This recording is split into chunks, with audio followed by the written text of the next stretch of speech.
David here. I'm going to really quickly show you what Google Analytics spam is and how to get rid of it in your reports.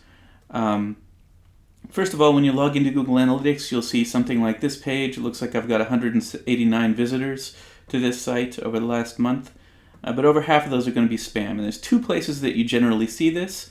One is if you go to Audience, Technology, Network, and then you click on the host name dimension.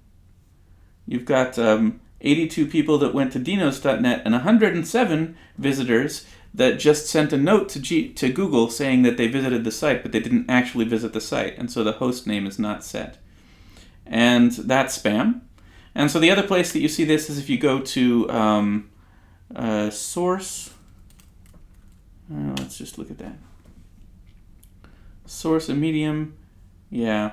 So you can see that I've got traffic from Google Organic. I've got traffic from Social S3XYZ, a whole bunch of places that I really shouldn't have traffic from because lawcheck7.xyz probably is not even a real site, especially since the subdomain is 502.762. So all of these are probably spam as well, and we want to get them out of our analytics because 189 isn't the real number, and we want to know the real number of visitors to our site. So the way we do this, we can do it two ways. The way I'm going to show you is just to add a segment, and we can add a new segment here, and we're going to filter this new segment based on two conditions. And the first condition is going to be we want to include only traffic that comes to the right host name. So the host name exactly matches, there we go, dnos.net, oops, there we go. So that gets rid of a lot of the sessions from that because the host name was not set. Real quick here, if you have multiple host names that you're doing, like multiple sites or subdomains, you need to put them all in. It's easy to mess up your analytics by including only traffic from one host name and forgetting about another valid host name that people might be visiting. But anyway, this is the biggest. If you want a silver bullet, this is it. Only include traffic exactly matching the host name of the site that you're actually running, and not other host names. Even if the host name is Google or something like that, it's not real traffic because you don't own the site Google. So, and then the other filter you can do is to add.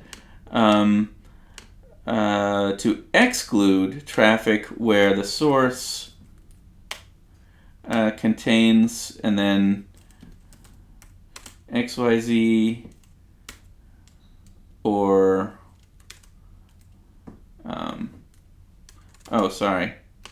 it has to be, I think, matches regex, and it's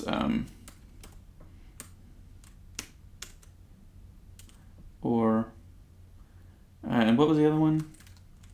Top. So those are the two from my list that I noticed.